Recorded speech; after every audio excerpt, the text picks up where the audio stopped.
નમસ્કાર વિદ્યાર્થી મિત્રો, બુબ્બડ કરંટ અફેર્સમાં આપ સૌનું હાર્દિક સ્વાગત છે. આજે આપણે જોઈએ 11 ઓક્ટોબર 2021ના રોજના અતિ મહત્વના પ્રશ્નો. તેમાં આપણે ચર્ચા કરીએ તે પહેલા અગાઉ જે આપણે પ્રશ્નો પૂછ્યા હતા તેના રાઈટ આન્સર કયા છે તે આપણે જોઈએ. જાંબુઘોડા અભયારણ્ય ગુજરાતના કયા જિલ્લામાં આવેલું છે? જાંબુઘોડા અભયારણ્ય આપણા પંચમહાલ ખાતે આવેલું છે. પંચમહાલ જિલ્લામાં આવેલું છે. કયા જિલ્લાની વઢિયારી ભેંસો વખણાય છે? વઢિયારી ભેંસો વખણાય છે બનાસકાંઠા. ગુજરાતની સૌથી મોટી સિંચાઈ યોજના કઈ છે? ગુજરાતની સૌથી મોટી સિંચાઈ યોજના એટલે કે સરદાર સરોવર નર્મદા યોજના. ઘેલા નદી કિનારે આવેલ ઘેલા સોમનાથ કયા જિલ્લામાં આવેલું છે? ઘેલા સોમનાથ, આ ક્વેશ્ચન બહુ બધી વખત પૂછાયેલો છે. આપણા સ્થળ રાજકોટ ખાતે આવેલું છે. રાજકોટ જિલ્લામાં આવેલું છે. ગીરના જંગલને કયા વર્ષથી અભયારણ્ય તરીકે જાહેર કરવામાં આવ્યું? વર્ષ 1965 થી ગીર જંગલને અભયારણ્ય તરીકે જાહેર કરવામાં આવ્યું છે. ચલો, તમારે કમેન્ટમાં લખવાનું છે ગીરનું પૂરું નામ શું થાય છે? ગીરનું પૂરું નામ શું થાય છે? GEER, ગીરનું પૂરું નામ તમારે લખવાનું છે. આ વિજેતા છે વિનોદ રાઠોડ છોટાઉદેપુરથી, ખૂબ ખૂબ અભિનંદન. ત્યારબાદના વિજેતા છે દિલીપ દરજી થરાદથી, ખૂબ ખૂબ અભિનંદન.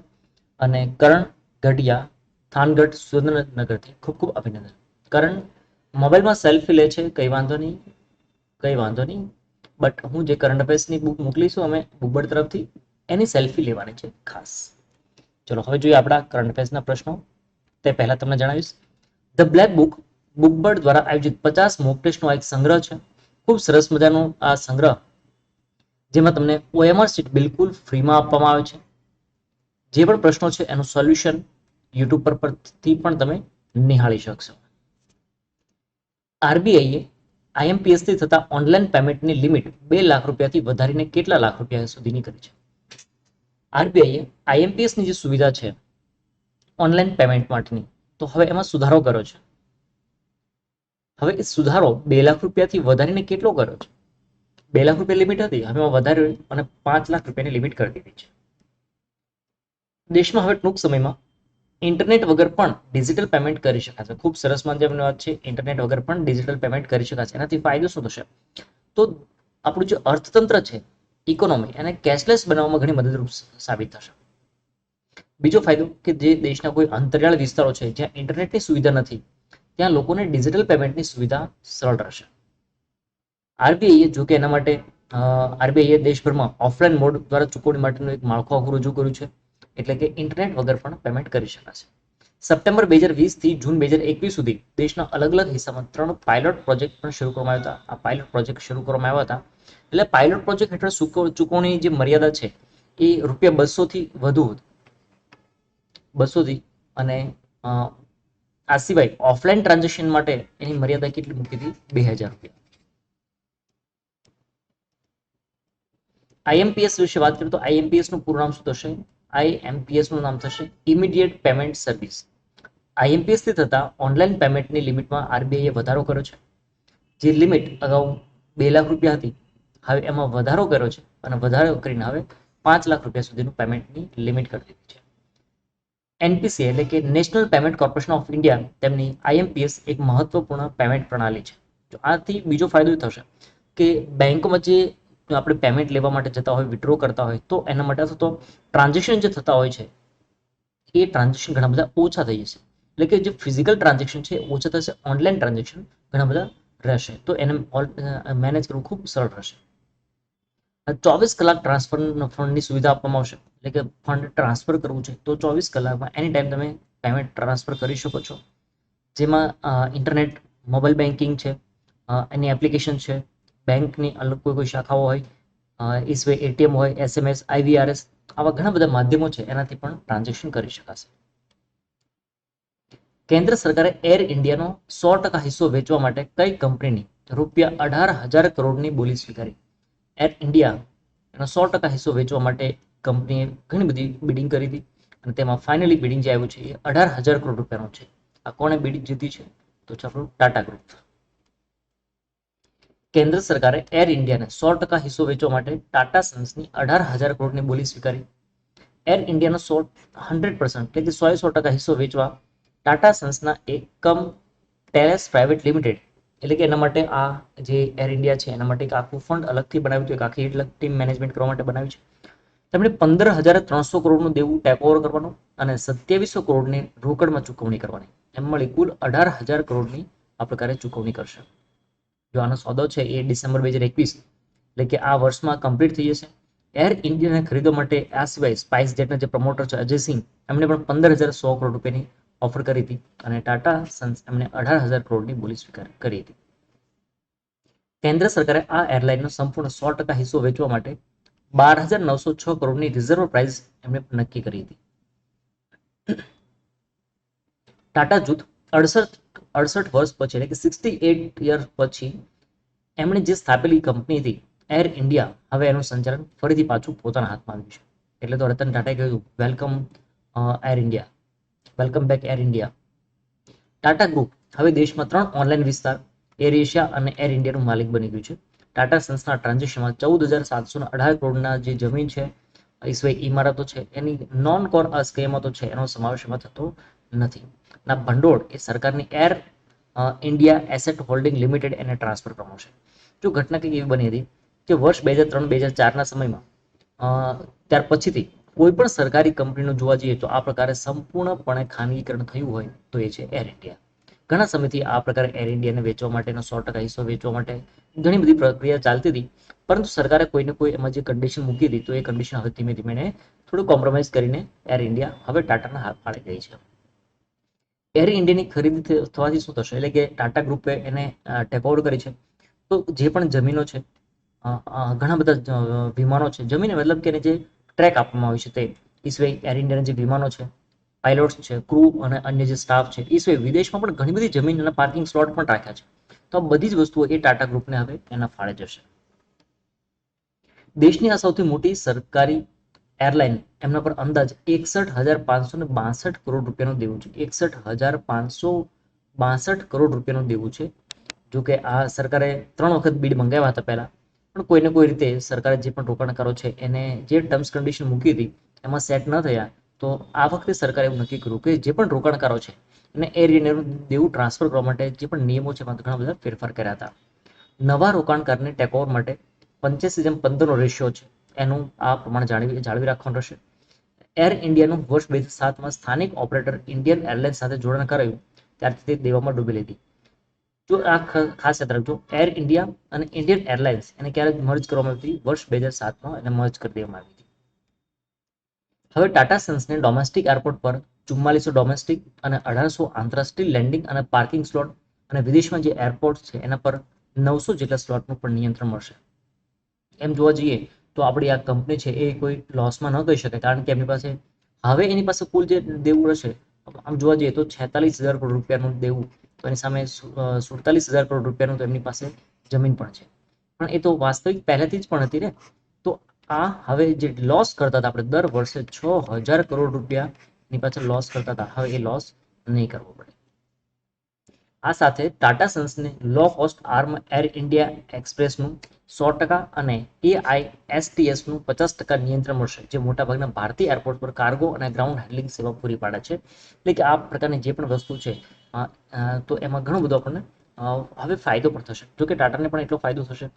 એર ઇન્ડિયાનું દેવું જોવા જઈએ તો એર ઇન્ડિયાનું દેવું એ લગભગ 61,562, આપણે વાત કરીએ 61,562 કરોડ રૂપિયા, એમાંથી 15,300 રૂપિયા છે, 15,300 કરોડ રૂપિયા આનું દેવું એ કોણ ટેક ઓવર કરશે?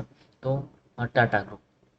બાકીનું હજુ 46 કરોડ રૂપિયા જે બાકી રહેશે, 46,600 કરોડ રૂપિયા આનું દેવું એ special purpose vehicle on India asset holding limited નામની એક કંપની છે એને ટ્રાન્સફર કરવામાં આવશે. જો કે સરકારની જે કંપની છે, બટ હવે સરકાર પાસે હવે 46,000 કરોડનું દેવું રહેશે, જે પહેલા 51,562 કરોડ રૂપિયાનું દેવું હતું.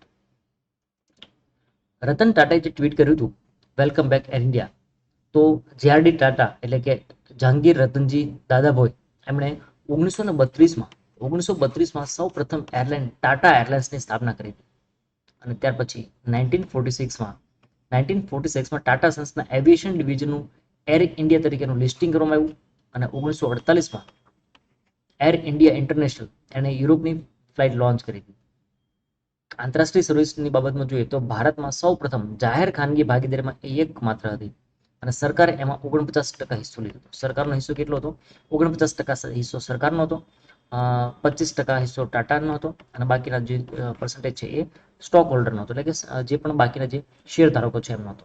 બટ એવું બન્યું કે જવાહરલાલ નહેરુના સમયમાં 1953માં જેઆરડી ટાટા છે એમને આ બોર્ડ ઓફ ડિરેક્ટરમાંથી એને હટાવી દેવામાં આવ્યા અને એર ઇન્ડિયાનું રાષ્ટ્રીયકરણ કરી દેવામાં આવ્યું. એર ઇન્ડિયાનું રાષ્ટ્રીયકરણ કર્યું એટલે અને એ સમયે જેઆરડી ટાટાએ કહ્યું હતું કે એમને બહુ એવા શબ્દો મૂક્યા હતા કે એક બાળક અને એના પિતાને અલગ કરવામાં આવ્યા હોય એવું હું ફીલ કરું છું, એવું એમણે કહ્યું હતું. અને રતન ટાટા જે શબ્દ મૂક્યા હતા કે આજે જો રતન ટાટા હોત તો આજે એને એવું લાગે કે પાછા ફરીથી પુત્ર અને દાદાનું મિલન થયું છે, એવું એમણે શબ્દો મૂક્યા હતા. બટ જે પણ થયું છે એ એર ઇન્ડિયાનું હવે ભવિષ્ય કંઈક ટાટાના હાથમાં છે.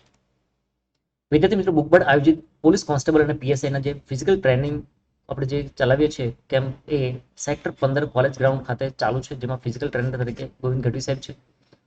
તમે જોડાવા માંગતા હોય તો આ ફિઝિકલ માટે તૈયારી માટે રનિંગ માટે આ નંબર પર કોલ કરી શકો છો 7575878661. આ સિવાય આણંદ વિદ્યાનગરની જે બ્રાન્ચ છે આપણે બુકબર્ડ એકેડમી આણંદ વિદ્યાનગરની બ્રાન્ચ, ત્યાં આગળ ફ્રીમાં કોચિંગ ચલાવવામાં આવે છે. સાપ્તાહિક ફિઝિકલ વર્કશોપનું આયોજન કર્યું છે, તેના માટે તમારે કોલ કરવાનો છે 7575878665. ગુજરાતના કયા શહેરમાં આંતરરાષ્ટ્રીય ગ્રીનફિલ્ડ એરપોર્ટનું નિર્માણ થશે?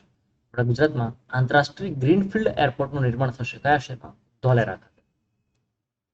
ગુજરાતમાં અમદાવાદ પાસે ધોલેરા સિટી નજીક આંતરરાષ્ટ્રીય ગ્રીનફિલ્ડ એરપોર્ટનું બાંધકામ જાન્યુઆરી 2022માં શરૂ કરી દેવામાં આવશે અને તેનો પહેલો તબક્કો છે એ પહેલો તબક્કો ડિસેમ્બર 2024માં પૂર્ણ કરી દેવામાં આવશે.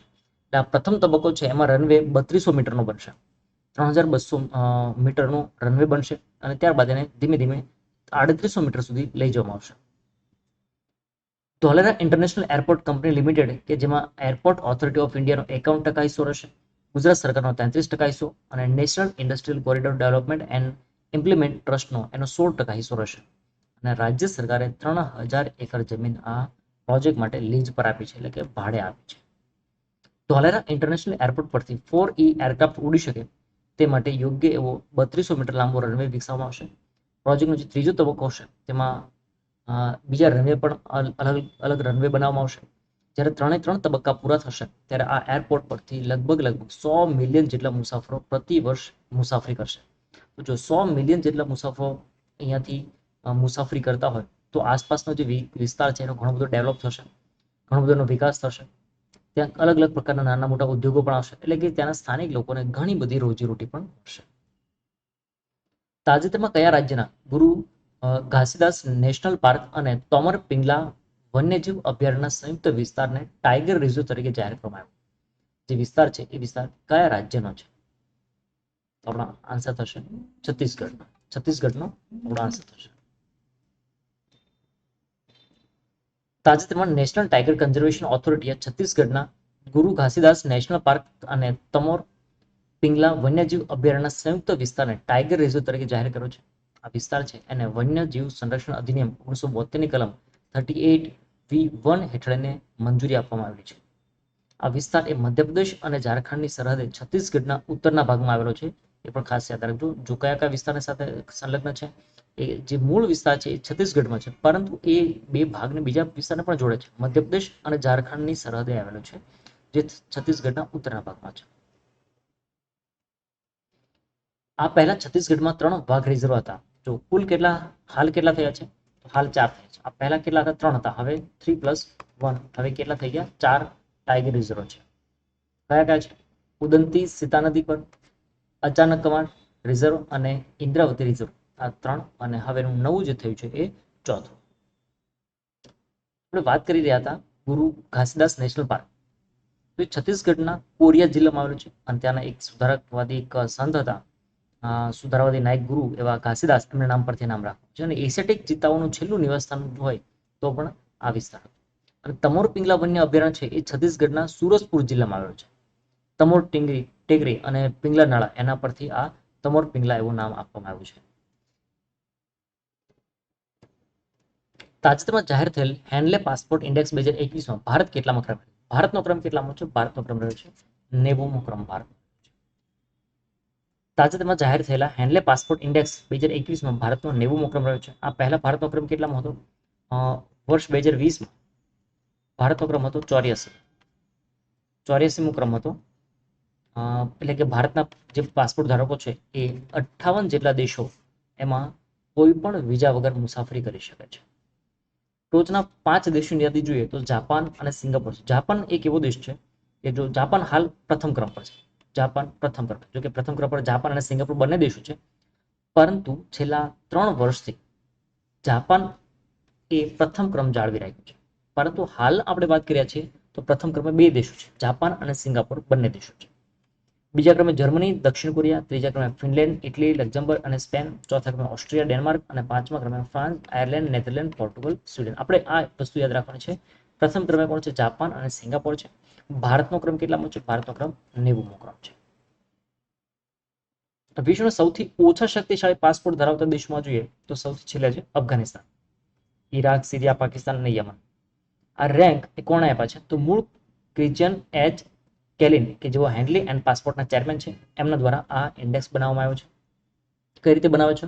તો ઇન્ટરનેશનલ એર ટ્રાન્સપોર્ટ એસોસિએશન એના સર્વેક્ષણના આધારે આ પ્રકારનો એક ઇન્ડેક્સ બનાવવામાં છે. જાપાન અને સિંગાપોર પ્રથમ ક્રમે છે. તો પ્રથમ ક્રમે જે દેશ છે એ દેશ કેટલા દેશોમાં એના પાસપોર્ટ ધારકો છે, કેટલા દેશોમાં વિઝા વગર પ્રવાસ કરી શકે છે? તો 192 એવા દેશો છે કે જેમાં તેઓને વિઝા લેવા જવાની જરૂર પડતી નથી. ઈસવી દક્ષિણ કોરિયા અને જર્મની, તેઓની પાસે 190 દેશોનો એવો પાસપોર્ટ છે. એટલે મતલબ કે એનો પાસપોર્ટ તો એક જ હોય, બટ એમને એના પાસપોર્ટ એટલો સ્ટ્રોંગ છે કે 190 દેશોમાં કોઈ પણ વિઝા વગર ત્યાં જઈ શકે છે, પ્રવાસ કરી શકે. આપણે કેટલા દેશો પર જઈ શકીએ છીએ? ભારત, તો ભારત 58 દેશો. તાજેતરમાં ભારત અને કયા દેશ વચ્ચે મિત્ર શક્તિ નામનો દ્વિપક્ષી યુદ્ધ અભ્યાસ યોજાયો? મિત્ર શક્તિ, આ દ્વિપક્ષી યુદ્ધ અભ્યાસ મિત્ર શક્તિ તો ભારત અને શ્રીલંકા વચ્ચે યોજાયો. તાજેતરમાં ભારત અને શ્રીલંકા વચ્ચે મિત્ર શક્તિ નામનો દ્વિપક્ષીય સંયુક્ત યુદ્ધ અભ્યાસ યોજાયો. આ સંયુક્ત યુદ્ધ અભ્યાસ એની આ 8મી આવૃત્તિ શ્રીલંકાના કોમ્બેટ ટ્રેનિંગ સ્કૂલ અંપરા ખાતે યોજાયો હતો. આ યુદ્ધ અભ્યાસ એ ભારત અને શ્રીલંકાની સેનાઓ વચ્ચેનો ગાઢ સંબંધોને પ્રોત્સાહન આપવા માટેનું આયોજન કરવામાં હતું. એટલે કે આપણો જે ભારત અને શ્રીલંકાની બટાલિયન છે એમના 120 જવાનોએ ભાગ લીધો હતો. 120 જવાનોએ ભાગ લીધો હતો. મિત્ર શક્તિની 7મી આવૃત્તિ વર્ષ 2019માં foreign training node Pune, Maharashtra ખાતે યોજવામાં આવી હતી. બંને દેશની સેનાઓ વચ્ચે સકારાત્મક સંબંધો બનાવવા અને પ્રોત્સાહન આપવા માટેનો આ એક હેતુ રહેલો છે. ભારત અને શ્રીલંકા એકબીજાના સારા એવા વેપારી દેશો પણ છે. તાજેતરમાં કોણે ભારતના મુખ્ય આર્થિક સલાહકાર તરીકે રાજીનામાની જાહેરાત કરી? મુખ્ય આર્થિક સલાહકાર તરીકે રાજીનામું આપ્યું છે કૃષ્ણમૂર્તિ સુબ્રમણ્યમ. દેશના મુખ્ય આર્થિક સલાહકાર કૃષ્ણમૂર્તિ વેંકટા સુબ્રમણ્યમ એમણે રાજીનામાની જાહેરાત કરી છે. તેઓને અરવિંદ સુબ્રમણ્યમ પછી 3 વર્ષના સમયગાળા માટે અપોઇન્ટમેન્ટ કરવામાં આવ્યા હતા. 7 ડિસેમ્બર 2018માં એમની નિમણૂક થઈ હતી. સુબ્રમણ્યમ છેલ્લા 3 આર્થિક સર્વેના પ્રણેતા પણ રહ્યા છે. આપણા માટે ખૂબ મહત્વનો છે આ મુદ્દો. છેલ્લા 3 એવા આર્થિક સર્વેક્ષણ એમના પ્રણેતા પણ રહ્યા છે. અને કોરોનાના સમયમાં પણ તેઓએ વી શેપ આર્થિક રિકવરીની આશા વ્યક્ત કરી. વી શેપ એટલે શું? તો આપણે વી સિમ્બોલ એક બનાવીએ તો વી સિમ્બોલ બન્યો છે. તો અહીંયા તમે જોઈ શકો કે જે આપણે જે આર્થિક ગતિવિધિ છે એ ડાઉન ગઈ, પહેલા ડાઉન ગઈ, બટ હવે જેટલી ડાઉન ગઈ છે ને એટલી જ ફરીથી પાછી રિકવરી પણ થશે. આ પ્રકારનું અલગ અલગ પ્રકારના આવે છે. એલ, વી, ડબલ્યુ, આ પ્રકારની ઘણી બધી આ રિકવરીના શેપ અલગ અલગ આપેલા હોય છે. પણ એમણે જે કહ્યું હતું એ વી શેપ આર્થિક રિકવરી થશે એવી એમણે આશા વ્યક્ત કરી. કૃષ્ણમૂર્તિ વેંકટા સુબ્રમણ્યમ તેઓ આર્થિક સલાહકાર બન્યા તે પહેલા ફાઇનાન્સના એસોસિએટ પ્રોફેસર હતા. જુઓ, હવે એ એસોસિએટ તો હતા જ, પરંતુ એમનો મુખ્યનો જે ભૂમિકા હતી પહેલા પણ શિક્ષણ ભૂમિકામાં જ હતા અને હવેથી ફરીથી પાછા એ શિક્ષણ ભૂમિકામાં પરત ફરશે. ફાઇનાન્સ એસોસિએટ પ્રોફેસર હતા, તેમજ ઇન્ડિયન સ્કૂલ ઓફ બિઝનેસના સેન્ટર ફોર એનાલિટિકલ રિસર્ચના એક્ઝિક્યુટિવ ડિરેક્ટર પણ રહી ચૂક્યા છે. દર વર્ષે વિશ્વ માનસિક સ્વાસ્થ્ય દિવસની ઉજવણી ક્યારે કરવામાં છે? વિશ્વ માનસિક સ્વાસ્થ્ય દિવસની ઉજવણી ક્યારે કરવામાં આવે છે? તો આપણા થશે 10 ઓક્ટોબરના રોજ.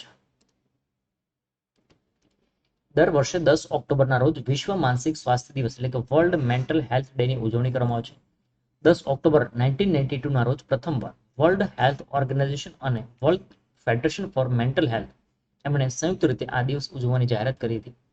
આ દિવસનો મુખ્ય હેતુ કયો છે? દિવસ ઉજવણીનો મુખ્ય હેતુ સમગ્ર વિશ્વમાં માનસિક બીમારીથી જે પીડાતા લોકો છે એને સારવાર આપવી એનો મુખ્ય હેતુ રહેલો છે. વિદ્યાર્થી મિત્રો, આપણે જે બુકબર્ડ નોલેજ ટેસ્ટમાં જે ક્વેશ્ચન આન્સર કરી રહ્યા છીએ, ઘણા બધા વિદ્યાર્થી મિત્રો પાર્ટિસિપેટ કરી રહ્યા છે. એમાંથી આપણે હાલ ટોપ 3 જે વિનર છે એમને બુકબર્ડ કરંટ અફેર્સ ગિફ્ટ કરીશું. હાલ આપણે જે નવું મેગેઝિન નવું અંક આવી રહ્યું છે, તો આ મેગેઝિન નવો અંક આવી ચૂક્યો છે. ઘણા બધા સરસ મજાના મુદ્દા છે એને આપણે હાઇલાઇટ કર્યા છે. એ સાથે સાથે કરંટ અફેર્સની સાથે સાથે એક પ્રિન્ટ આઉટ પણ તમને આપેલી છે, ફ્રી બુકલેટ પણ મળે છે, જેમાં ગુજરાતના મુખ્યમંત્રીઓ માટેનો એક વિશેષ અંક છે. ગુજરાતની સ્થાપના થઈ ત્યારથી લઈ આજ સુધીના મુખ્યમંત્રી અને એની સાથે જોડાયેલી અન્ય બધાની જોગવાઈઓ, આ સંપૂર્ણ માહિતી એક પુસ્તિકામાં તમને મસ્ત મજાની રીતે સેટ કરીને આપ્યું છે. ઘણા બધા આપણે મુદ્દાઓ સારા લીધા છે, જે વિદ્યાંજલિ છે, શિક્ષક પર્વ છે, ઐતિહાસિક કાર્બી સમૃદ્ધિ છે, ગ્લોબલ ઇનોવેશન ઇન્ડેક્સ છે, આયુષ્માન ભારત ડિજિટલ મિશન છે, દેશની પ્રથમ ઇમરજન્સી સ્ટ્રીપ બનાવી છે, ઝાપડ યુદ્ધ અભ્યાસ છે, ડુડોંગ કન્ઝર્વેશન, આઈએનએસ ધ્રુવ, ઓકોસ ગ્રુપ, એ સિવાય ડિફેન્સ એક્સપો 2022 જે યોજાશે તેના વિશે એનઆઈઆરએફના રેન્કિંગ છે, વાયુસેનાના નવા એર ચીફ માર્શલ છે V R Chaudhari, SDG advocate તરીકે કૈલાસ સત્યાર્થી અને ક્વાડ દેશોની જે પ્રથમ વ્યક્તિગત મુલાકાત થયેલી છે, નોબેલ પારિતોષિક માટે પણ જેટલી જરૂર છે માહિતી એટલી લીધી છે. અને દિલ્હી મુંબઈ એક્સપ્રેસ વે સાથે defence industrial corridor Uttar Pradesh ખાતેનો Somnath Sanskrit યુનિવર્સિટીને A+ રેન્ક મળ્યો છે, તેના વિશે વાત કરી છે. Akash prime surface to air missile અને ફૂડ સેફ્ટી બાબતે ઇન્ડેક્સ છે 2020-21નો, તેની સંપૂર્ણ માહિતી પણ આપણે લીધી છે. 13મી બ્રિક્સ સમિટ અને ગુજરાતના નવા મુખ્યમંત્રી ભૂપેન્દ્રભાઈ પટેલ, તો એને સંપૂર્ણ વિગત પણ એમાં લીધેલી છે આ મેગેઝિનમાં. તો તૈયાર થઈ જાઓ આજના પ્રશ્નો માટે. તો આ રહ્યા તમારા પ્રશ્નો.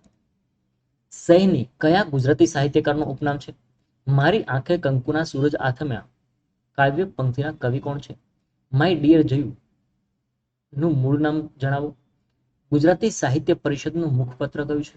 અને કેવડિયાનો કાંટો અમને વનવગડામાં વાગ્યો રે ના કવિ કોણ છે? આ 5 પ્રશ્નોના રાઈટ આન્સર કયા છે તે તમારે વોટ્સએપ પર મેસેજ કરવાનો છે. તો વિદ્યાર્થી મિત્રો, આ હતા આપણા આજ રોજના તે મહત્વના પ્રશ્નો, તેના વિશે આપણે ચર્ચા કરી. મળી નેક્સ્ટ વિડીયોમાં. Thank you for watching this video. Thank you so much.